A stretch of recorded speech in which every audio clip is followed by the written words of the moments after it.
ચોથી સમજણ છે કે ભગવાન કર્મફળ પ્રદાતા છે, અંતર્યામી છે, સર્વજ્ઞ છે, અને જે કાંઈ કરે છે તે મારા સારા માટે કરે છે.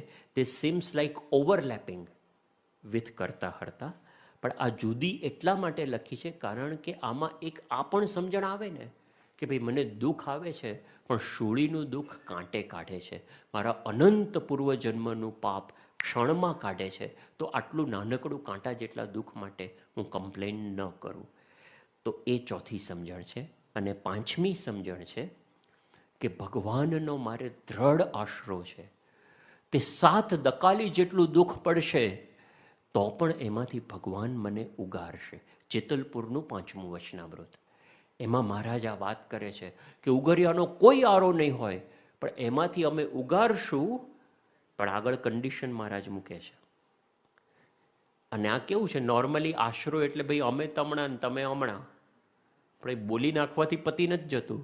મહારાજ જેતલપુરના 5મામાં કન્ડિશન મૂકે છે કે અમે ગમે તેટલું દુઃખ પડશે ને હું ઉગારીશ, જો તમે અમારા ધર્મ નિયમ બહુ કરીને પાળશો તો, નહીં તો અમારે ને તમારે કાંઈ લેણા દેણા નથી. હો, I don't care for you. That's exactly what Shriji Maharaj says. ધર્મ નિયમ પાળશો તો હું બધું કરીશ, નહીં પાળો તો તમે તમારું ભોગવશો. તો આશરો એટલે એમની આજ્ઞા અને ધર્મ નિયમ. તો આ 5 સમજણો ભગવાનની સ્વરૂપ નિષ્ઠામાં આવે છે. નેક્સ્ટ, હવે બીજી જે 2 સમજણ છે, આત્મનિષ્ઠા અને અક્ષર બ્રહ્મનિષ્ઠા. હવે ઘણી વખત આપણને શું થાય છે કે આ સમજણો આવે ને એટલે કે ભાઈ આ બધું મારું કામ નહીં, આ બધું આત્મા છું, હું 3 દેહથી પર છું, 3 ગુણથી પર છું. એ સવારે આપણે બોલી જઈએ પૂજા વખતે, એ બોલીએ તો એ સારું, પણ એમાં કે હું 3 દેહ 3 ગુણ 3 અવસ્થાથી પર આત્મા છું, હું અક્ષર છું, બ્રહ્મ છું, પછી પતી ગયું. નેક્સ્ટ, ભાઈ આપણે મહિમાની વાત કરો, તમે અક્ષરધામની વાત કરો. જય જયકાર પ્રમુખ સ્વામીનો, જય જયકાર, જય જયકાર. વી લવ ધેટ. કેમ? એમાં મારે કંઈ કરવાનું નથી આવતું. અરે આત્મનિષ્ઠામાં બધું મારા પર આવે છે. મારે 3 દેહથી જુદા પડવાની વાત આવે છે, મારે 3 ગુણથી જુદા પડવાની વાત આવે છે. પ્રમુખ સ્વામી, જેમ બાળમુકુંદ સ્વામી કીધું ને, પ્રમુખ સ્વામી નિર્ગુણ, પ્રમુખ સ્વામી અક્ષર બ્રહ્મ, મહંત સ્વામી અક્ષર બ્રહ્મ. પણ એમાં મારે કંઈ પણ આ કર્યા વગર છૂટકો નથી. 3 દેહથી જુદા પડ્યા વગર છૂટકો જ નથી. કારણ કે જ્યાં સુધી એ નહીં કરીએ ને ત્યાં સુધી ખરેખર ભગવાનનો મહિમા સમજાતો જ નથી, એ શબ્દોમાં રહી જાય છે. ખરેખર મહંત સ્વામી મહારાજનો મહિમા સમજાતો જ નથી. અને બહુ એવું અઘરું પણ નથી. એમને પ્રાર્થના કરીને, વિનંતી કરીને કરીએ ને તો આ સમજાય એવું છે. It's not that difficult. અને it is so helpful, really so helpful in understanding, કે જ્યારે બધા વિચારોના વમળો અને પ્રકૃતિને બધું ચાલતું હોય ને ત્યારે ઇટ ઇઝ એક્સ્ટ્રીમલી હેલ્પફુલ. જો સ્થૂળ દેહ નથી એ તો દેખાય જ છે કે ભાઈ હું 5 વર્ષનો હતો, 25 વર્ષનો હતો અને 85 વર્ષનો થવું, એમાં મારા દેહમાં શું સરખું છે? ઇવન સાયન્સ આજે કહે છે કે બાયોલોજિકલી દર 3 કે 4 વર્ષે બધા બોડીના સેલ બદલાઈ જાય છે. અને ફિઝિકલી પણ 5 વર્ષનો અને 85 વર્ષમાં કાંઈ સરખું નથી. તેમ છતાં આપણે એ બધા ફોટા મૂક્યા હોય, વિશે કે આ હું છું, બરાબર? તો વોટ ઇઝ ધેટ હું which has remained constant while I continually age? That whom is Atma, which does not change. તો સ્થૂળ દેહ તો આપણને દેખાય છે કે ભાઈ પડી જાય છે, મરી જાય છે, રાખ થઈ જાય છે, એ દેખાય છે. પણ સૂક્ષ્મ દેહથી જુદો છું એટલે શું? That seems very abstract, very difficult to understand. તો સૂક્ષ્મ દેહ એટલે આપણા મનના વિચારો.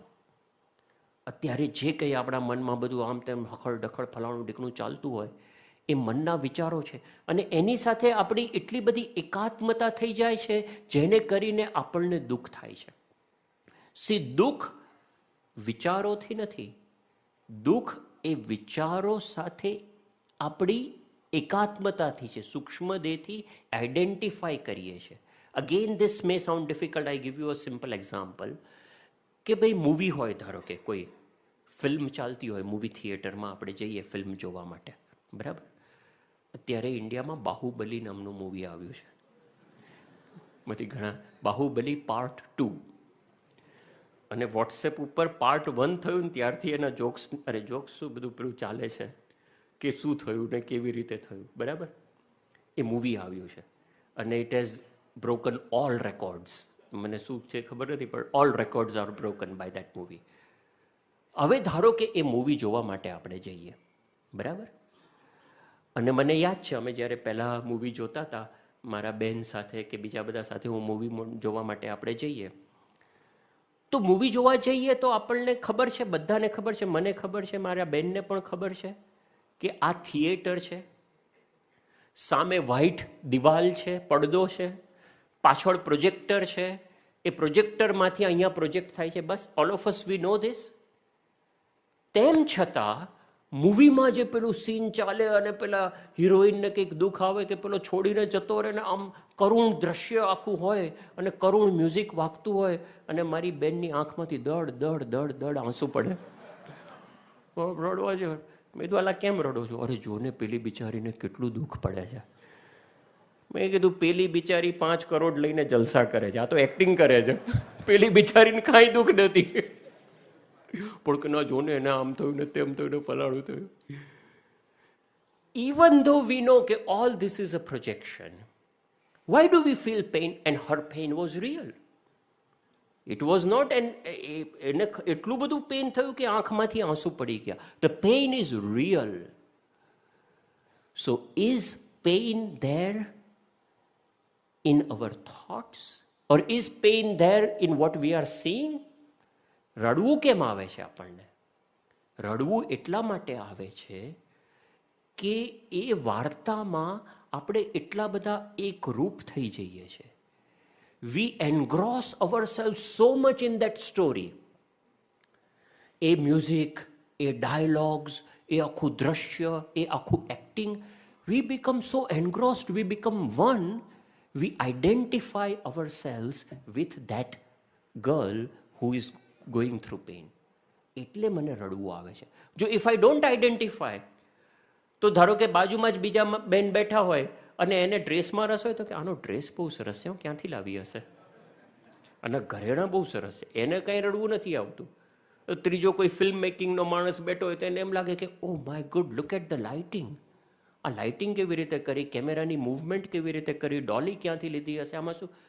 5 માણસો એક જ દ્રશ્ય જુએ છે, 5 જુદા વિચારો છે, અને એ 5માંથી દુઃખ એને થાય છે કે જે એની સાથે આઈડેન્ટિફાઈ કરે છે. Exactly in the same way મારા મનમાં જે વિચારોની પરંપરા ચાલે છે ને, ઘણી વખત there is an uninterrupted thought, a train of thoughts. આપણા ઇનવોલન્ટરી થોટ્સ, આપણે વિચાર નથી કરતા, involuntarily uninterrupted train of thoughts keeps on going going going going. અને આપણે કે મારે આ વિચાર નથી કરવો, મારે આ વિચાર નથી કરવો, મારે આમ નથી કરવું, આ ના કરાય મારાથી, મારે આમ ના વિચારાય. જેટલું વિચારીએ ને એટલું ડબલ થાય, બરાબર?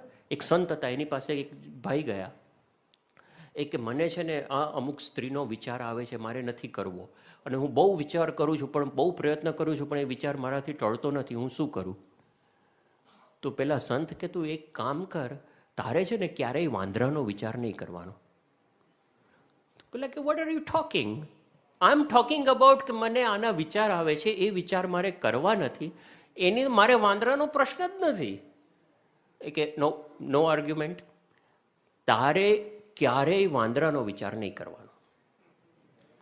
તો કે પણ મને પ્રશ્ન, વાંદરાનો વિચાર નહીં કરવો, બી કેરફુલ, વાંદરાનો વિચાર તારે નહીં કરવાનો, અને તું 20 દિવસ પછી આવજે, હું તને પછી આગળનું નેક્સ્ટ સ્ટેપ કહીશ. પેલો 10 દાડામાં પાછો આવ્યો કે ભાઈ હું ગાંડો થઈ ગયો, કે શું થયું?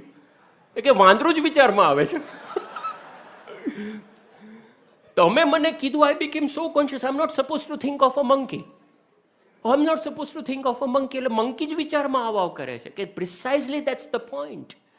Every time I say that I am not supposed to think this, I am reinforcing myself that this thought is mine and I am doing it. I am reinforcing my I-ness. I am reinforcing my bond with Shukshma Dev, with my subtle body. તો એનો ઉપાય શું છે? એનો ઉપાય એ નથી, એનો ઉપાય કે મારે આ વિચાર નથી કરવો. એનો ઉપાય એ છે કે હું આ વિચાર નથી.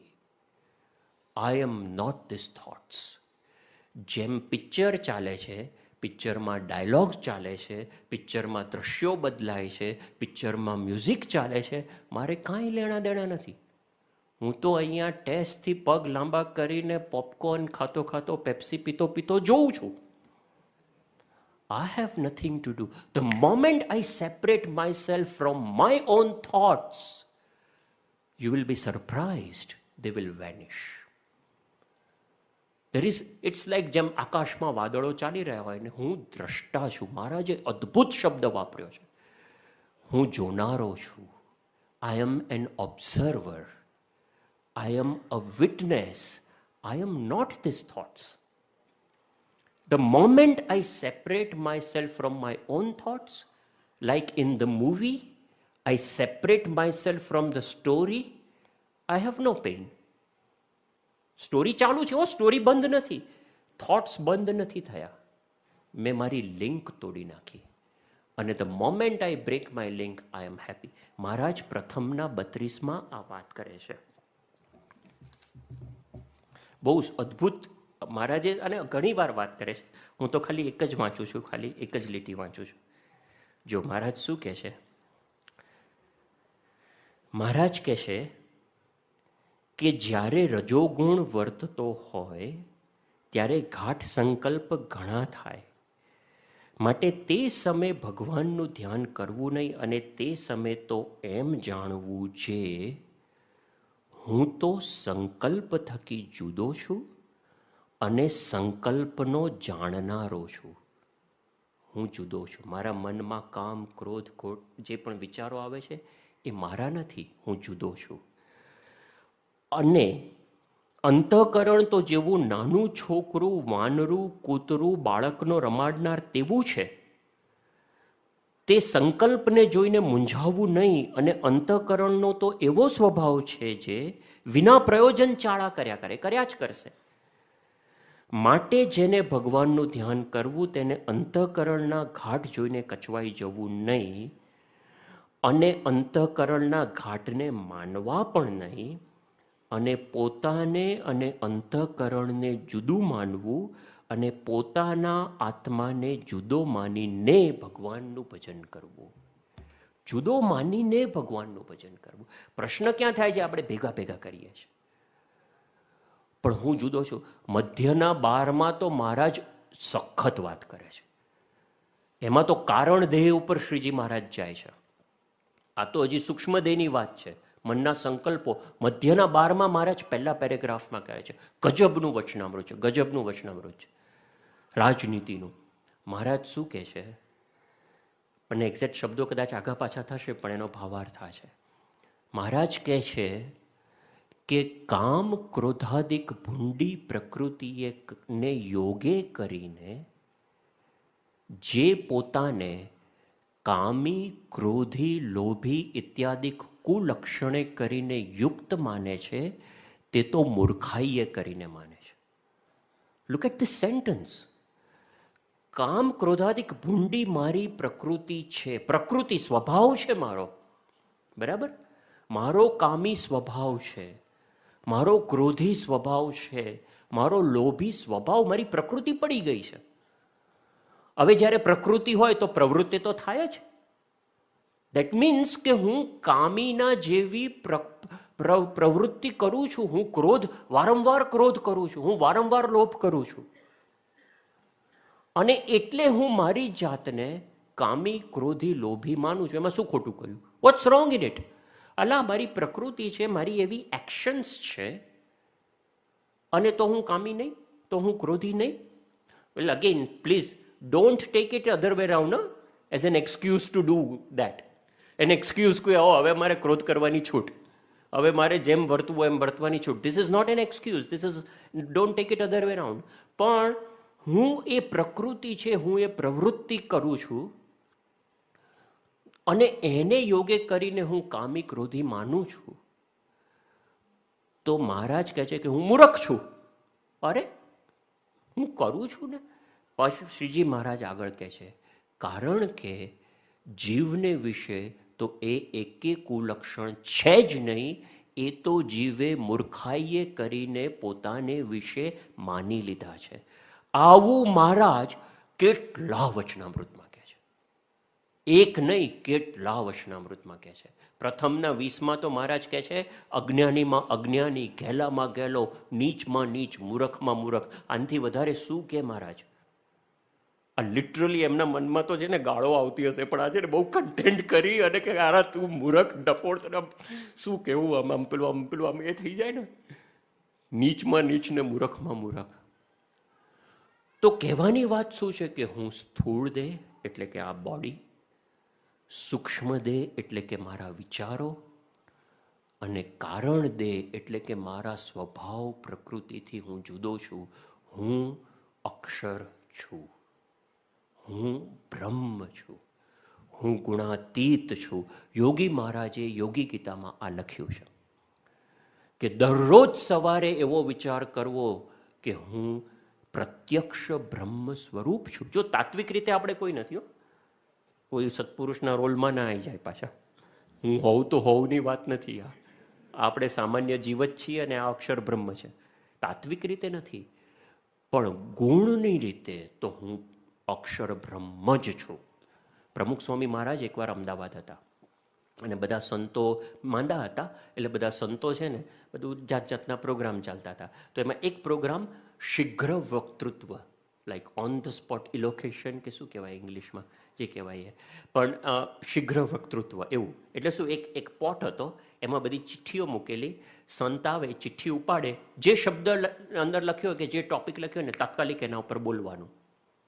એટલે એ બોલવાનું બધું બધા સંતો બોલતા હતા, બાપા બેઠા હતા. એ વખતે એમાં બ્રહ્મપ્રકાશ સ્વામી, આપમાંથી ઘણા ઓળખતા હશો, જેમણે 100થી ઉપરાંત સંવાદો બધા લખ્યા છે. આ યજ્ઞપુરુષ સુખકારીને, સંત પરમિતકારીને, બહુ very expert in on the spot બધી ગમ્મત ને બાપા સાથે બહુ કરે. એમણે ચિઠ્ઠી ઉપાડી, વિષય આવ્યો હું, આઈ, ઓનલી વન વર્ડ આઈ. અને અરે હું ઉપર તમારે શું બોલવાનું, તાત્કાલિક બોલવાનું, બાપા સામે જુએ જ છે તમારી, શું બોલો છો. યુ હેવ ટુ આમ ધાણી ફૂટે એમ બોલવાનું તમારે શરૂ કરવાનું. એટલે એમણે બોલવાનું શરૂ કર્યું કે ભાઈ આ હું છે, એના જ બધા આખી દુનિયામાં પ્રશ્નો છે, અને આમ જે હું એટલે અહમ ને હું એટલે મમત્વ ને હું એટલે એમાંથી જ હું સાતુસી થાય છે, એમાંથી જ ઈર્ષ્યા આવે છે, એમાંથી જ દેખાદેખી થાય છે. અને પેલું હું એટલે નહીં, અમારે કવિતા આવતી હતી કે કબૂતરોનું ઘૂ ઘૂ ઘૂ ને માનવ કરતો હું હું હું. બહુ સરસ કવિતા હતી. એ વખતે તો કવિતા પણ એટલી પાવરફુલ હતી. આજે તો કંઈ પંખો ફર્યો, ચકલી ઉડીને બારી બંધ થઈ, એ કવિતાઓ બધી. એટલે બધું કંઈ ઠેકાણા વગરની સેક્યુલરાઇઝેશન ઓફ એજ્યુકેશન. ભાઈ સેક્યુલર કરી દો, બિન સાંપ્રદાયિક. આ બિન સાંપ્રદાયિકમાં બધી વેલ્યુઝ નીકળી ગઈ છે. પણ એનીવે, એ જે કવિતા આવતી હતી કે કબૂતરોનું ઘૂ ઘૂ, નહીં કબૂતર થોડી વારે ઘૂ ઘૂ ઘૂ પેલું બેઠું હોય ને બોલ્યા કરે, અને માનવ કરતો હું હું હું. 24 કલાક આપણું આ ચાલે છે. દુઃખ એના કારણે છે, પ્રશ્નો એના કારણે છે. બાકી આ ના હોય ને પ્રશ્ન રહે જ નહીં. તો એ બ્રહ્મપ્રકાશ સ્વામી એ બધું બોલતા હતા કે હું એટલે અભિમાન ને હું એટલે ઈર્ષ્યા ને હું એટલે આમ ને એના પ્રશ્નો છે. પછી સડનલી એમને શું સૂઝ્યું, તો એ બોલ્યા કે ભાઈ આ બધું તો બરાબર કે હું એટલે અભિમાન ને આ તે બધું તો બરાબર, પણ હકીકતમાં હું એટલે કોણ? તો હું એટલે પ્રમુખ સ્વામી. બાપા સામે જ બેઠેલા કે હું એટલે પ્રમુખ સ્વામી, હું એટલે અક્ષર, હું એટલે બ્રહ્મ. સડનલી એમને યાદ આવ્યું ને એ બોલ્યા. અને જેવું એ બોલ્યા ને કે હું એટલે પ્રમુખ સ્વામી, બાપા માંદા હતા, સ્વામી એકદમ જોરથી આમ હાથ ઊંચો કર્યો. સ્વામી કે આ બરાબર, તમે જે પહેલા બોલ્યા ને એ નહીં, આ બરાબર, હું એટલે પ્રમુખ સ્વામી. તો આપણી સમજણ હું 3 દેહથી જુદો છું એ તો છે જ, એ તો કરવાનું જ છે. બટ આઈ એમ બિયોન્ડ 3 દેહ. હું પ્રમુખ સ્વામી છું એનો અર્થ એ કે હું એમના જેવો સુખીઓ છું, હું એમના જેવો નિર્દોષ છું, હું પ્રમુખ સ્વામી મહંત સ્વામી મહારાજ જેવો નિષ્કામી, નિર્લોભી, નિસ્વાદી, નિસ્નેહી, નિર્માની છું. ધીસ ઇઝ વોટ ઇન્ડીડ આઈ એમ. આ તો મૂર્ખાઈએ કરીને હું મારી જાતને કામી માનું છું. It is not to achieve. નિષ્કામીપણું અચીવ નથી કરવાનું. નિષ્કામી હું છું એ રિયલાઇઝ કરવાનું છે. It is to be revealed and not achieved. આ બધું થોડુંક આપણને અઘરું લાગે, પણ આ કર્યા સિવાય છૂટકો નથી. ગુણાતીતાનંદ સ્વામીએ પેલા 5 વચનામૃત વંચાવ્યા. પ્રથમનું 23, મધ્ય 30-45 અમદાવાદનું, બીજું ને ત્રીજું જાગા ભક્ત પાસે વાંચ્યા. ફરી બેઠા થઈ ગયા કે ફરી વાંચો. આ 5માં આ જ વાત આવે છે. અને ગુણાતીતાનંદ સ્વામી શું બોલ્યા કે આ વચનામૃત સાંભળતા એમ જણાણું જે આપણે તો આ કર્યા સિવાય છૂટકો નથી, પણ નાના મોટા ભગવાન હોય, આચાર્ય હોય, ભગવાનનો પુત્ર હોય, ઈશ્વર હોય, એને પણ કોટિકલ્પ સુધી આ કર્યા સિવાય છૂટકો નથી. કારણ કે આ મહારાજનો મત છે, આ એમના હૃદયનો અભિપ્રાય છે, આ એમનો સિદ્ધાંત છે. એટલે આ બધું આપણને અઘરું લાગે એવું નથી. એમને પ્રાર્થના કરી અને આપણે મંડીએ તો એ આપણને એવી બુદ્ધિ, યોગ અને એવી શક્તિ આપે કે જેનાથી આપણે કરી શકીએ. તો આ જે આખી બીજી સમજણ છે, આપણે બહુ હવે ફાસ્ટ બાકીની લઈ લઈએ. It's already 7:35. I am sorry. Next સમજણ તો આત્મનિષ્ઠા અને અક્ષર બ્રહ્મનિષ્ઠા. અને નેક્સ્ટ સાંખ્ય વિચાર, નાશવંતપણાનો વિચાર કે જેટલા ભગવાન અને સંત વિના જેટલા પણ દુનિયાની સત્તા, સંપત્તિ, પદાર્થો છે એ વિઘ્નરૂપ છે. અને આ બધું મૂકીને એક દિવસ મરી જવાનું છે, તો પછી એનો હરખ શોક શા માટે? સાંખ્ય વિચાર. શિવલાલ શેઠનું આપણે વાત સાંભળી છે. સવારના પોરમાં બધાને લાઇનસર ગોઠવી દેવાના. ઘરમાં જેટલા છે એ બધાને લાઇનસર ગોઠવી અને આગ ચાંપવાની. છૂટકો નથી. આમાં આપણે બહુ ટાઈમ નથી. We are not going into that. પણ આ ખરેખર આ એક એક વિચારમાં આપણે ઊંડા ઉતરીએ. એક પણ વિચાર હાથમાં આવે ને, અંતે તો ભગવાનમાં જોડાવાનો જ છે, પણ આ એક પણ વિચાર હાથમાં આવે ને, ગમે તેટલા પ્રશ્નો હોય ને દુઃખ ના લાગે.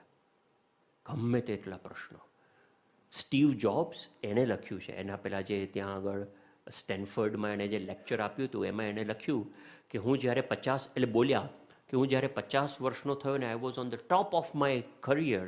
એપલ કંપની ટોપ લેવલ પર પહોંચાડીને એણે આઈપેડને, આઈફોનને જે કંઈ બધું રિલીઝ કર્યું. એ વખતે કે મને એક દિવસ પેટમાં દુખ્યું અને હું ડૉક્ટર પાસે ગયો અને what was diagnosed was a pancreatic cancer which was incurable. અને એ એકચ્યુઅલી એમાં જ ધામમાં ગયા. પણ ડૉક્ટરે મને કીધું કે now you have got 3 months to survive, you wind up your affairs. ત્યારે એમણે જે બોલ્યા ને બહુ ખરેખર અદ્ભુત છે. હી સેડ કે પહેલાં તો મને થોડો આઘાત લાગ્યો, but within few hours I could recover because when I was 17 વર્ષના હતા ત્યારે આઈ હેડ રેડ અ સેન્ટન્સ. એ છે ને ત્યાં ઇન્ડિયા આવ્યા હતા અને ત્યાં ઋષિકેશમાં રહ્યા હતા અને ત્યાં મોટે ભાગે નિમ કરોલી બાબા કે એના કોઈના આશ્રમમાં રહ્યા હતા થોડા મહિનાઓ માટે. અને ઇસ્કોન મંદિરમાં પણ જતા હતા. ત્યાં કદાચ વાંચ્યું હોય એમણે. તો હી સેડ કે આઈ હેડ રેડ વન સેન્ટન્સ કે if every day you think that this is the last day of my life, then one day you will certainly be right. If this is the last day of my life, one day you will certainly be right.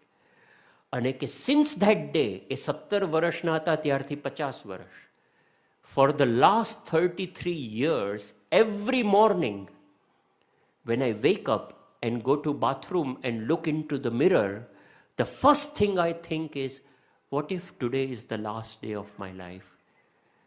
આજનો દિવસ મારો જીવનનો છેલ્લો દિવસ છે, તો પછી હું પિઝા ખાવા જાઉં બહાર?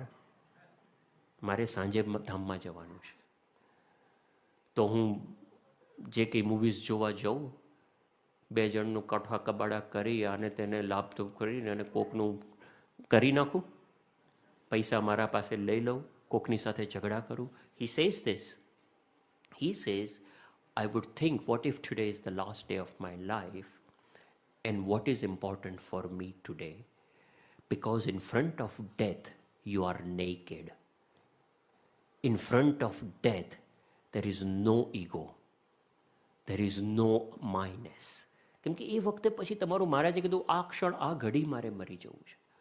એટલે આ પણ વિચાર જો આપણા હાથમાં આવે ને, તો પછી આ નાનું નાડું ચૂચું આણે કર્યું, ના કર્યું, ફલાણું થયું, ઢીકડું થયું, શું થાય છે? અને આ this is an irony, huge irony. હા, આપણે કહીએ છીએ ચલો ભાઈ રિલાયન્સ, આખું કોણે કર્યું? ધીરુભાઈ અંબાણી છે એ પેલી સાયકલ ઉપર સાડીઓ લઈને ફરતા હતા, બરાબર? સાયકલ ઉપરની સાડીઓમાંથી જે વેચતા હતા એમાંથી એમણે આખું રિલાયન્સનું એમ્પાયર ઊભું કર્યું. અને જે કંઈ 50,000 કરોડ કે લાખ કરોડ કે જેટલા હોય એટલા એનું એમ્પાયર ઊભું કર્યું.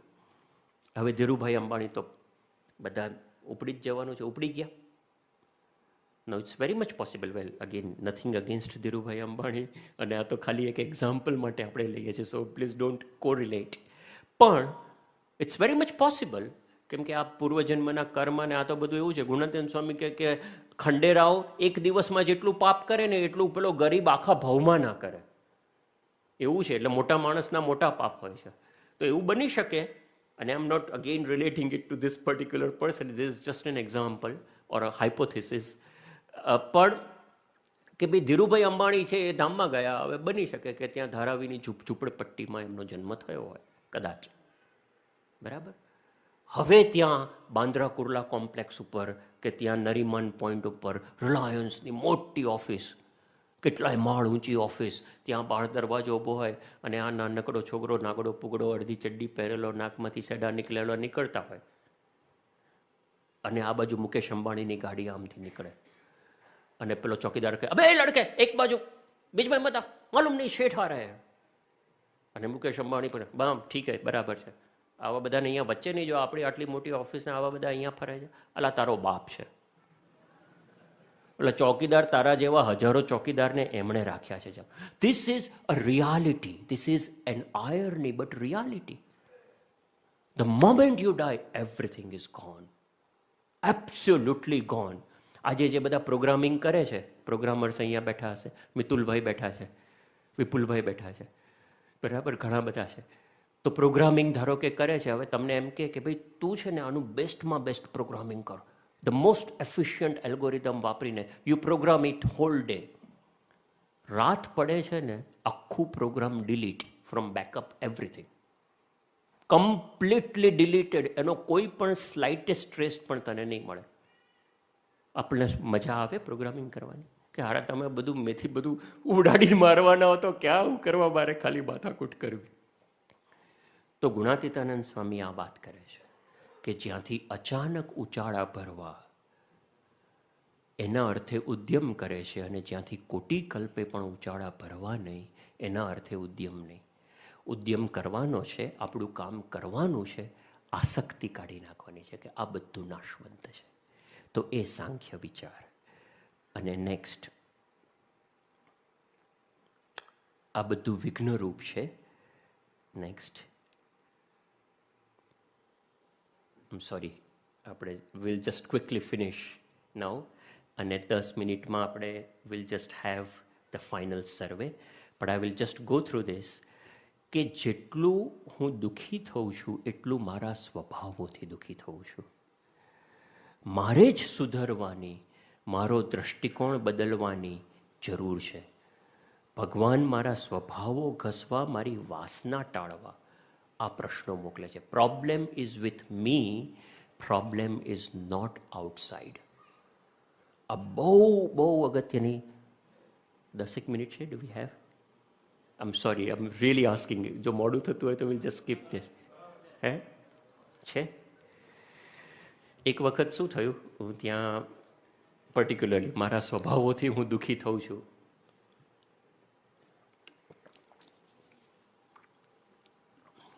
હું જ્યારે પિલાનીમાં ભણતો હતો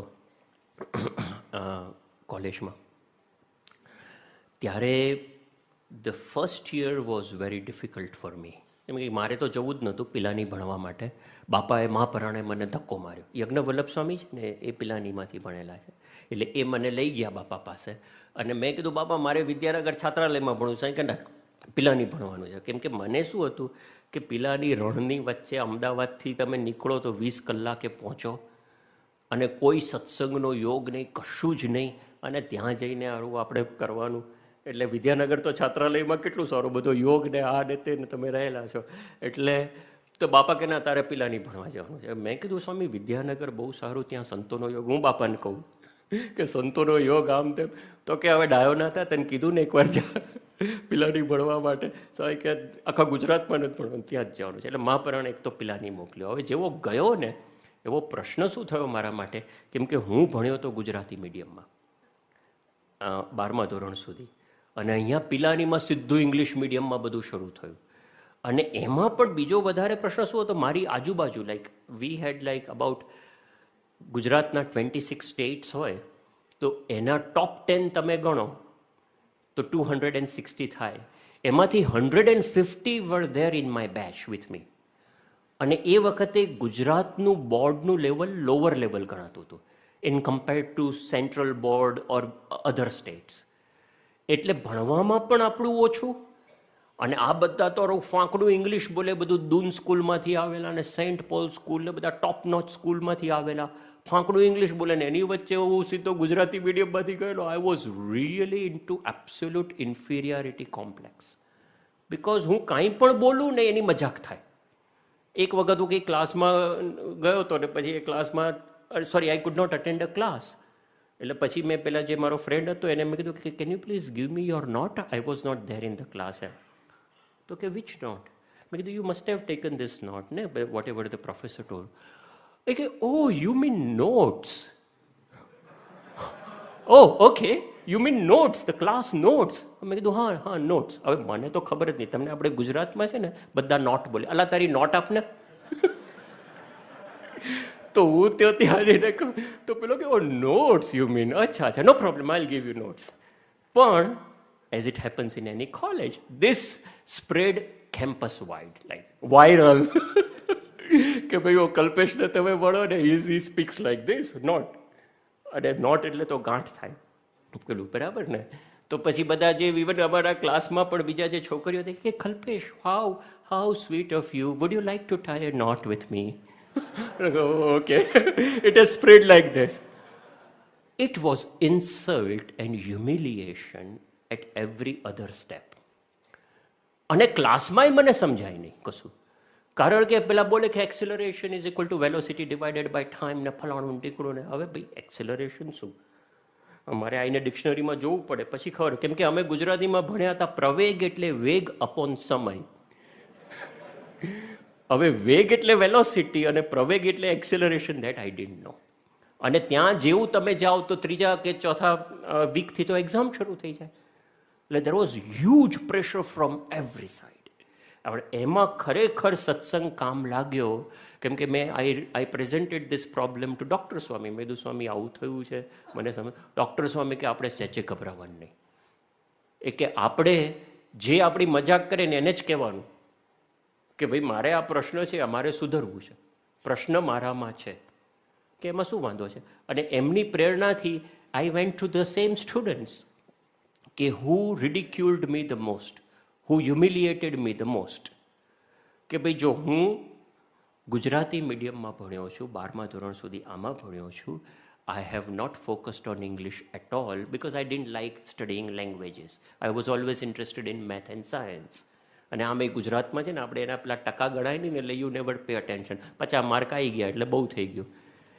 એટલે એમાં મેં કીધું તો એ સેમ સ્ટુડન્ટ્સ કે who were from Delhi's modern school, saint Columbus school, દાર્જિલિંગની સેન્ટ પોલ સ્કૂલ, જે મેક્સિમમ મજાક કરતા હતા, એની પાસે હું ગયો અને મેં કીધું ભાઈ આવું છે અને I really want to learn English, can you please help me.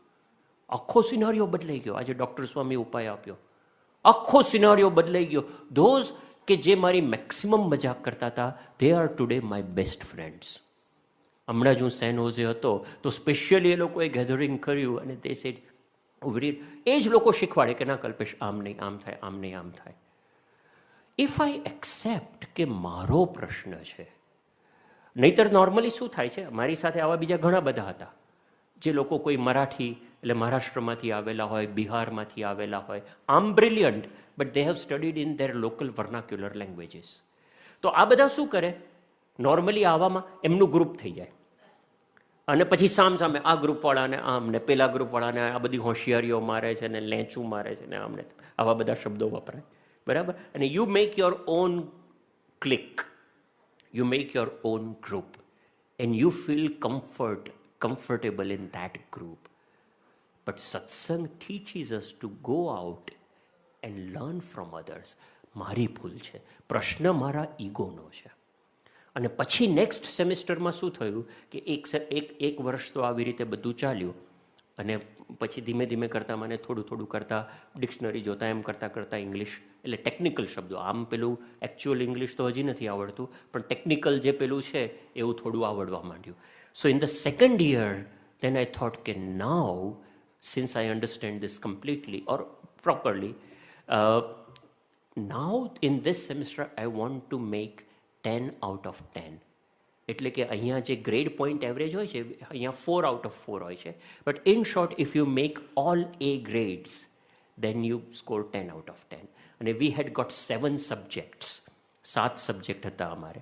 એટલે મેં પૂજામાં એક નાનકડું કાર્ડ બનાવ્યું અને એમાં લખ્યું કે મારે મહારાજ અને સ્વામીનું બળ લઈને કેવળ એમને જ રાજી કરવા માટે, પ્રમુખ સ્વામી મહારાજને જ રાજી કરવા માટે 7 વિષયમાં A ગ્રેડ બનાવવો છે ને I want to make 10 out of 10. So what I wrote was એમનું બળ અને એમને રાજી કરવા માટે. This is what I wrote. પૂજામાં મૂક્યું, રોજ પ્રાર્થના કરતો હતો, રોજ બને એટલી મારાથી બને એટલી મેક્સિમમ મહેનત કરતો હતો. આપણે ત્યાં ધર્મ નિયમ હોય ને બધું મૂવી બધા જોવા જાય તો આઈ didn't go to watch movie. બાપાએ નિયમ આપેલો તારે પિક્ચરો નહીં જોવાના, એટલે બધા ત્યાં કોલેજમાંથી મૂવી બતાવે દર શનિ રવિ, એટલે બધા કેમ્પસમાં સ્ટુડન્ટ્સ સાથે મૂવી જોવે અને એ સાથે મૂવી જોવાની બહુ વધારે મજા આવે છે. આમ સરખા લાઇક માઇન્ડેડ પીપલ, આખું કેમ્પસ 2000 જણા જે મૂવી જોવે એની કોમેન્ટ્સ, એની ધમાલ ને આને તે, અને બધા આવીને મને કે Kalpesh you really missed it. Every day they tell me you miss it, you don't go to party they tell you miss it. પણ આપણે કે ભાઈ ના, આપણે બાપાને રાજી કરવા છે, આપણે ભણવું છે, આ બધું આ કરવું છે. એટલે ડૉક્ટર સ્વામી મને એકવાર કે કલ્પેશ તું કેવા પાણીથી નાય છે? મેં તું ગરમ પાણીથી સ્વામી, કેમ કે ત્યાં છે ને 0 ડિગ્રી ટેમ્પરેચર, એટલે આમ ઠંડુ ગાર બરફ જેવું પાણી. બધું ગરમ પાણીથી, ઠંડા પાણીથી ના. નીલકંઠ વર્ણી ગયા એટલે એની બધી વાત કરે, આપણે ખાલી વાતો કરે ઠંડા પાણીથી ના. એટલે મેં કીધું સારું ચલો, તો ઠંડા પાણીથી નાહવાનું શરૂ કર્યું. તો પછી 2-3 મહિના પછી ગયો, પાછું પૂછ્યું કેવા પાણીથી નાય છે? કીધું સ્વામી ઠંડા પાણીથી. આમ તો કે બરફ ઘસાવે. In short, to whatever extent I can, to whatever my capacity was, I sincerely tried to make all A grades. અને I sincerely prayed. આપણે કહે ને કે ભાઈ પ્રાર્થના વત્તા પુરુષાર્થ ઇઝ ઇક્વલ ટુ સફળતા, બરાબર? આપણને સૂત્ર કહેવામાં આવે છે. So I tried this in my semester. અને એમાં મિડ ટર્મ ગ્રેડ આવ્યા. ત્યાં પિલાનીમાં અમારે કેવી સિસ્ટમ છે, દર 3જે દિવસે એક્ઝામ હોય અને એ જે એક્ઝામના માર્ક્સ અક્યુમ્યુલેટ થતા જાય ને એમાંથી ફાઇનલ ગ્રેડ બને. સો in mid term almost 60% evaluation is over. એટલે 60%માંથી તમને માર્ક ખબર પડે. And in all 7 courses I was in A grade in midterm and I was actually far ahead of others. So I was also happy કે ચલો આપણે બાપાને પ્રાર્થના કરી, આપણે મહેનત કરી, બાપાએ ફળ આપ્યું અને આ મિડ ટર્મમાં બધા A ગ્રેડ થયા. Then I continued the same, final એક્ઝામ્સને બધું આપ્યું, બધું પત્યું અને આઈ વોઝ ઓલમોસ્ટ સર્ટેન કે 7 વિષયમાં A ગ્રેડ બનશે. અને કદાચ એક સબ્જેક્ટમાં મને હતું કે એ નહીં બને તો એકમાં બી બનશે તો I will steel score 9.7 out of 10 which is very high. અને એ રીતે મેં ફાઇનલ એક્ઝામ આપી, બધું પત્યું. પછી વેકેશન પડ્યું, પાછો ગયો અને જેવો હું રૂમમાં એન્ટર થયો ને ત્યાં ગ્રેડ શીટ અમારી પડી હોય and I picked up my grade sheet and to my horror and shock all 7 courses I had made B grade. એકમાં પણ સમ ખાવા પૂરતો A ગ્રેડ નહીં. એન્ડ આઈ કુડન્ટ બિલીવ, તો આવું કેવી રીતે બને? મિડ ટર્મમાં I was ahead of others ને B કેવી રીતે બને? So I went to each professors. એ બધા મારા પેપર જોયા, અને in each paper, in all the sums, I had made some absolutely silly mistakes. Like, 3 pi r square plus 2 pi r square આ બાજુથી આવતું હોય, બીજી બાજુથી આવતું હોય, 7-8 પાનાનો જવાબ ચાલે, અને finally I would write 4 pi r square. Now that's stupid. It's 5. 3 plus 2 is equal to 5. એ કંઈ તમારે એ વખતે પણ તો માર્ક કપાય એનો. એવી રીતે in each subject I had done some silly mistakes only in the final paper, જેના કારણે I lost marks here and there. અને શું થયું કે ધારો કે કોર્સમાં એ ગ્રેડ કેવી રીતે નક્કી થાય? They do an average, class average, અને એના આધારે એ ગ્રેડ નક્કી થાય કે ભાઈ 87 એન્ડ અબોવ ઇઝ એ. તો મારા એમાં 86.5 હોય. બીજા સબ્જેક્ટમાં લેટ અસ સે 67 and above is A grade, તો મારા 66.5 હોય, અને દે don't input another 5.5. So I lost A grades by 0.5 marks in each of the 7 courses. અને I was so upset, so frustrated કે ભાઈ ભગવાને મદદ કરવી જોઈએ ને. હું રોજ પ્રાર્થના કરું છું, રોજ તમારું બળ લઉં છું, રોજ તમારે રાજી કરવા માટે કરું છું. ઉલટાનું આ ના હોય તો તમારે મદદ કરવી જોઈએ, આની જગ્યાએ મારે 0.5 માર્કથી જાય છે. અને વેન આઈ કેમ બેક ટુ માય વિંગ, જાણે બળતામાં ઘી હોમાયું હોય ને એમ મારા વિંગમાં મારા બધા ફ્રેન્ડ્સ નાચે ને કૂદે. એટલે મેં કીધું ભાઈ શું થયું? અરે કલ્પેશ યાર, મેરે કો તો લગતા था कि मेरा सी ही बनेगा, बी बनेगा, पर ए बन गया. साला मिड टर्म में तो मैं सी ग्रेड में थे, मालूम नहीं कैसे ए में चला गया. અને all these people, they drink, they smoke, they womanize, they don't follow any ધર્મ નિયમ. અને I was really upset. મારા રૂમમાં ગયો, મારા રૂમમાં છે ને બહુ બધા 40-50 બાપાના ફોટા હતા, બધા આમ કાપીને મેં લગાડેલા ચારે બાજુ. I literally took out all of them, ફટ ફટ ફટ ફટ ફટ, and I was about to tear them off and throw them out of window. I was so upset. પણ પછી એ ભગવાનની જ કૃપા, બાપાની કૃપા કે એટલીસ્ટ મેં કાઢી તો નાખ્યા ફોટા, પણ આઈ ડિડન્ટ ટેર ધેમ ઓફ. મેં એક બાજુ થપ્પો કરીને મૂકી દીધા. અને બીજા દિવસ સુધી થોડો મારો ગુસ્સો શાંત પડ્યો, એટલે પાછી પૂજા કરી, પાછા આપણું જે કંઈ કરવાનું હતું તો બધું ચાલુ રાખ્યું. થોડો ગુસ્સો શાંત પડ્યો, મેં કીધું હવે ભગવાનની છે. But I wrote letter to almost all સદગુરુ સંતો, પહેલાં બાપા, સદગુરુ સંતો ને બીજા સંતોને પણ બધાને પત્ર લખ્યા, in which I poured my frustration, exactly what happened. અને મને હવે વિશ્વાસ બહુ નથી રહ્યો સત્સંગમાં, કારણ કે તમે મદદ તો કરતા નથી, આ બધું કહો છો તો કશું તો કરતા નથી. I have no faith. બાપા છે ને દર વખતે પત્ર લખે. સ્વામી મને દર મહિને એક પત્ર તો આવે જ બાપાનો, અને ના લખ્યો હોય તોય લખે. આટલું બધું લખ્યું ને બાપાએ જવાબ જ ના લખ્યો, as if this is nothing, અને which was like life and death for me. બીજા બધા સંતોના પણ જવાબ આવ્યા. ડૉક્ટર સ્વામીએ લખ્યું કે ભાઈ આપણે શ્રદ્ધા રાખવી, ધીરજ રાખવી, the success is just round the corner. Edison, અહીંયાની જ વાત કરી, એડિસનને 9,999 નિષ્ફળતા મળી, 10,000મી વાર સફળ થયો, માટે એમ બળ ભરેલી વાત કરી, જે સાચી વાત છે. એવા બધા જવાબ આવ્યા. એમાં મહંત સ્વામી મહારાજનો પત્ર આવ્યો. That was an excellent letter. મહંત સ્વામીએ લખ્યું પહેલાં કે સીધી શરૂઆત કરી, મને એક્ઝેક્ટ શબ્દો અત્યારે યાદ નથી, ભાવાર્થ બોલું છું, પણ એમણે એમ લખ્યું હતું કે પહેલું તો thank you very much and congratulations કે તે ફોટા ના ફાડી નાખ્યા.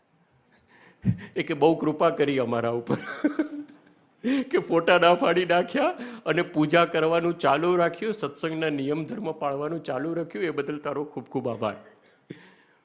But than very next sentence he says કે જે તને આટલું બધું દુઃખ થયું છે ને, એ દુઃખ સત્સંગમાં કેમ ભગવાને મદદ ના કરી કે એનું દુઃખ નથી, આ દુઃખ તારા અભિમાનનું છે. It is your ego that has been severely hurt. તે ભલે એમ લખ્યું અને તે પૂજામાં કાર્ડ રાખ્યું છે કે મારે સ્વામી બાપાને રાજી કરવા માટે 10 out of 10 કરવા છે, એ ભલે લખ્યું, તું ભલે એમ જ માનતો હોય, but that is not the case.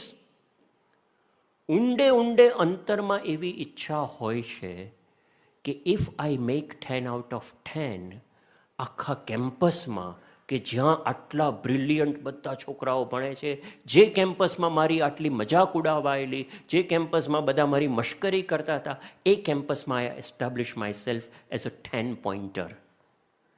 આવા વિચારો ખરેખર મારા મનમાં બાહ્ય રીતે નહોતા, પણ મહંત સ્વામીએ શું લખ્યું, એમણે બહુ સરસ લખ્યું એ કે આ પ્રસંગથી આપણે એ શીખવાનું કે આખા જીવનમાં ક્યારેય કોઈ પણ જગ્યાએ મને સહેજ પણ દુઃખ થાય તો it is my ego that is hurt and the problem is not outside.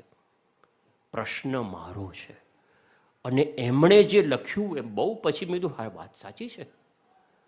ભલે મને બાહ્ય રીતે in my conscious my I did not have this thought, subconsciously મારા ઈગો, ભલે હું પાછું બહાર શું લખું છું કે મારે બાપાને રાજી કરવા છે, એમનું બળ. મહંત સ્વામી લખ્યું એ, સ્વામી કે જો ખરેખર તારા અંતરમાં ભાવના હોત કે કેવળ પ્રમુખ સ્વામીને રાજી કરવા છે તો એ તો રાજી થયા જ છે.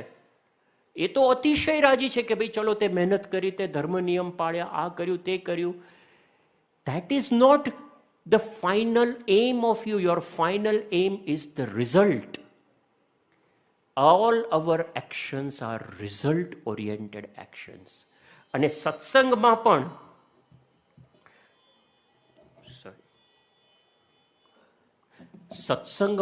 આ પ્રશ્ન છે. આમાં કેવું છે, ઘણીવાર સત્સંગમાં આપણે આવીએ, અહીંયા કામ કરતા હોય, સેવા કરતા હોઈએ, તમે કહો ભાઈ આ પ્રશ્ન છે, આ સિસ્ટમમાં ચાલતો નથી, આનું આમ નથી થતું, તેમ નથી થતું. વી always blame others, V always blame the system. પણ એવું નથી. પ્રશ્ન મારો છે. It is my ego that has been hurt. હું એક બહુ જ સિમ્પલ એક્ઝામ્પલ આપું જે મેં જોયું હતું. હું એક હરિભક્તના ઘરે હતો ને એમની એક કિશોરી દીકરી હતી, એમને કંઈક પ્રેઝન્ટેશન હતું. અને પછી પ્રેઝન્ટેશન મેં પેલું કે તમે જોઈ આપો ને મેં પ્રેઝન્ટેશન જોઈ આપ્યું. મેં કીધું આમાં છે ને મારી પાસે 2 ક્લિપ્સ છે, if you show that will be really good. તો મેં એને પાવર પોઈન્ટ બનાવીને આપ્યું ને ક્લિપ્સ આપી. She was very happy. એટલે એ ત્યાં ગઈ ને, હવે એ વખતે કંઈ પહેલેથી એણે કીધું નહોતું પ્રોજેક્ટરનું હતું, એટલે એણે પેલાને કીધું, પેલાને કીધું, પેલા કે હા વાંધો નહીં, હજી તો આપણે ધારો કે સભાને વાર છે ને, તમે લઈ લે પ્રોજેક્ટર ગોઠવી દીધું એમની સભામાં. આ તો એને મને પાછી આવી પછી એણે પ્રસંગ કીધો, પ્રોજેક્ટર ગોઠવી દીધું સભામાં. અને પછી કંઈક મેઇન સભામાં એ પ્રોજેક્ટર જોઈતું હશે. એ વખતે આવા ફિક્સ્ડ પ્રોજેક્ટર્સ નહોતા, તો એ વખતે જોઈતું હશે તો એ પેલો આવ્યો કે ભાઈ તમે મને પૂછ્યા વગર કેમ કર્યું. અને જે ધમાલ થઈ ગઈ. અને પેલા સોરી કીધું ને આમ કીધું ને તેમ કીધું કે હવે ભાઈ નવો રૂલ બનાવો અને નવું એક ઈમેલ કરો, સ્ટ્રક્ચર બનાવો કે એવી પ્રોજેક્શન કોર્ડિનેટર, આનો પ્રોજેક્શન કોર્ડિનેટર. ભદ્રેશ સ્વામી છે ને એમ લાગે કે હું આરતી કરતો હતો, ભાઈ આરતી માગી કે ભાઈ મને આરતી આપ. તો કે ઉભા રહો સ્વામી, હું આરતી કોર્ડિનેટરને બોલાવી આપું. અલા કે પણ આ સામે આરતી પડી છે. તો કે ના સ્વામી એવું નહીં અડું, એ આરતી કોર્ડિનેટર લઈને આપશે. અલા પણ લાઈવ હું લઈ લઉં. તો કે ના સ્વામી ઉભા રહો, આરતી કોર્ડિનેટર. પછી આરતી કોર્ડિનેટરને બોલાવી આવ્યા, આરતી આપી. પછી એ આરતી આપીને પછી ભદ્રેશ સ્વામી કે અલા ભાઈ હવે બાકસ કોર્ડિનેટરને ના બોલાઈશ, બાકસ આપી દે મને. દિવેટ કોર્ડિનેટરને ના બોલાઈશ તું. તો પ્રશ્ન કોર્ડિનેશનનો નથી, આ કોર્ડિનેટર રાખવાના, સ્ટ્રક્ચર રાખવાનું. પ્રશ્ન ક્યાં છે કે ભાઈ તમે મને પૂછ્યા વગર પ્રોજેક્ટર અડ્યા કેમ? It is causing problems. આ સિસ્ટમ ફ્લોપ ગઈ. તમે મને પૂછ્યા વગર, અહીંયા મારે મેઇન પ્રોજેક્ટરમાં, અહીંયા મેઇન સભામાં મારે લઈ જવાનું, તો હું આવ્યો, પ્રોજેક્ટર અહીંયા છે નહીં, દેખાતું નથી, આ છે તે છે. તમે મને પૂછીને લેજો પેલા કે ભાઈ મેં તમને મેસેજ કર્યો, મેં તમને ફોન કર્યો, અમેરિકાની સ્ટાન્ડર્ડ સિસ્ટમ પ્રમાણે ફોન વોઇસમેલમાં ગયો, તમે મને જવાબ ના આપ્યો. હવે હું શું કરું? અમારે સભા આવીને ઊભી રહી ગઈ છે, ના આ ના ચાલે ફલાણું. હવે તમે જુઓ, હા એ વસ્તુ બરાબર, પ્રોજેક્ટર ન લેવું જોઈએ એ વાત સાચી. ઈગો ના હોય ને, પ્રશ્ન ત્યાં નથી કે કેમ પ્રશ્ન મને પૂછ્યા વગર પ્રોજેક્ટર લીધું કેમ. અને વોટ વી પ્રેઝન્ટ ઇઝ કે એના કારણે આમ થાય છે, એના કારણે આમ. હવે એની જગ્યાએ કે ભાઈ હું આવું, પ્રોજેક્ટર નથી, મને ખબર છે આ મંદિરમાં કેટલા રૂમ છે, 5 રૂમ છે, 8 રૂમ છે, 8માંથી કોઈ એક રૂમમાં છે, ફટાફટ ચેક. ત્યાં જઈને ઓ બેન સર વાંધો નહીં, તમારે પ્રોજેક્ટર કેટલો ટાઈમ જોઈએ છે? તો કે અમારે આટલો ટાઈમ જોઈશે, મોટે ભાગે તો મેઇન સભા પહેલાં પતી. હા વાંધો નહીં, ચલો હું નીચે ગોઠવી દઈશ, 2 મિનિટમાં પતી ગયું. ઘર હોય ને તો that is how we do. ઘરમાં જઈને ના મળે તો અલા એ કોણે લીધું છે? આ મેં લીધું, સારું ચલ પતી ગયું, પ્રોબ્લેમ સોલ્વ થઈ ગયો. અહીંયા પ્રશ્ન એ નથી કે પ્રોજેક્ટર જતું રહ્યું. પ્રશ્ન એ છે, I was not kept in the loop. I am in charge of this and I was not asked. Again this is not to encourage કે પૂછ્યા વગર લેવું, પૂછીને જ લેવું જોઈએ. પણ જો મારો ઈગો ન હોય તો હું પ્રેમથી એને કરી અને પછી હું કહું કે બેટા હવે તારે પ્રોજેક્ટર જોઈતું હોય ને નેક્સ્ટ ટાઈમ તો તું મને કહી દેજે, કદાચ હું ફોન ન પડે તો તું આને કહી દેજે, તો તરત વાતનું સમાધાન આવી જાય છે. જેટલા પ્રશ્નો આપણા છે એ મારા ઈગોના કારણે છે. It is my Iness and my myness that is causing problem. That is what Mahant Swami રોટ. એમણે મધ્યનું 41મું વચનામૃત લખ્યું કે ભક્તિ પણ માને કરીને જેમાં માન મળે છે ને એ જ ભક્તિ કરવી ગમે છે, બાકી ભક્તિ પણ કરવી ગમતી નથી આપણને. અને એમાં છેલ્લે જે એમણે લખ્યું ને, ઇટ ઇઝ લાઈક અ બ્રહ્મ વાક્ય. હી સેડ, એ લેટરમાં એમણે લખ્યું એ કે આ તો ભણવાનું તો આ તો એક નિમિત્ત છે. આખી દુનિયામાં, ઘરમાં, કુટુંબમાં, સત્સંગમાં, જોબમાં જ્યારે પણ પ્રશ્ન થાય ને, સમજજે કે તારું માન ગવાય છે ને એટલે તને દુઃખ. દુઃખ ઇઝ ઇક્વલ ટુ મારું માન ગવાય છે, પ્રશ્ન બહાર નથી. જો એ દ્રષ્ટિ આપણને ખુલે ને તો બધા પ્રશ્નોનું સોલ્યુશન આવી જાય છે. તો એ અંતરદ્રષ્ટિ. બાપાને હું પછી મળ્યો ને અને મેં કીધું, બાપા તમે મેં પેલો લેટર લખ્યો, તમે એનો જવાબ એ ના લખ્યો, દર વખતે આમ તો લખતા હો છો. તે સ્વામી એટલું બધું હશે ને, આમ બાપાનું પેટ ખડખડાટ હશે. સ્વામી કે એમાં હું લાઈક હી વોઝ લાઈક. અને પછી છે ને બાપાએ મારું માથું દબાવીને આમ ગુંબો મારે ને, આમ ધબ્બો નોર્મલી મારે, આમ ગુંબો જોરથી માર્યો, લાઈક કે બસ બોળ આપ્યું. કે એમાં હું આમ, એટલે he was laughing at me કે યાર યુ, તું મૂર્ખનો સરદાર, યુ સ્ટુપિડ. આમાં તો આટલો બધો અપસેટ થઈ ગયો, આમાં હું વાંચે, આમાં તો કંઈ વાત જ નથી. For him that was nothing. પણ એ મહંત સ્વામીએ જે દ્રષ્ટિ આપી, દેટ વોઝ એક્સ્ટ્રા ઓર્ડિનરી. તો એ અંતરદ્રષ્ટિ. ભગવાન મને કસોટીમાં રાખે છે, કસોટી કરે છે, અને જેમ કસોટીમાં રાખશે તેમ વધુ વશ થશે. અને છેલ્લું નેક્સ્ટ, કે નિરંતર સર્વે ક્રિયામાં પાછું વાળીને જોવું છે કે મારે ભગવાન ભજવા છે અને હું શું કરું છું. તો જેટલું દુઃખ થાય છે એ ભગવાનની આજ્ઞા લોપવે કરીને થાય છે. પ્રથમનું 34મું વચનામૃત. તો આજ્ઞા મારે નથી લોપવી. તો હવે આ 12 સમજણો આપણે જોઈ. આમાં તો એક એક સમજણ ઉપર બહુ ડિટેલમાં વાત કરી શકીએ, પણ એક સમજણ આપણને આવે તો ગમે તેટલા પ્રશ્નો હશે ને, એ પ્રશ્નોમાં પણ અખંડ આનંદમાં રહીશું. તો ખાસ આજે આપ બધા માટે ખૂબ ખૂબ પ્રાર્થના કે ખરેખર ભલે આપણે આ સમજણની વાત કરી, પણ પહેલાં તો આપ બધાના પ્રશ્નો, ખરેખર બધા પ્રશ્નોનું સમાધાન થાય. તને મને ધને બધા ખૂબ સુખી થાય. પણ એની સાથે સાથે ગમે તેટલા તને મને ધને સુખી થઈશું, that is not end of it. આ સમજણ આપણામાં આવે, આ સત્પુરુષ જેવા ગુણો, એમની સમજણ આપણામાં આવે અને એમના રૂપ થઈ, અક્ષર રૂપ અને બ્રહ્મરૂપ થઈ, આપણે બધા જ છતી દેહે આને આ દેહે કરીને પરમ સુખિયા થઈ જઈએ. એમની જેમ અખંડ આનંદમાં રહીએ, અખંડ કેફમાં રહીએ, એ જ પ્રાર્થના. શ્રી સ્વામિનારાયણ ભગવાનની જય.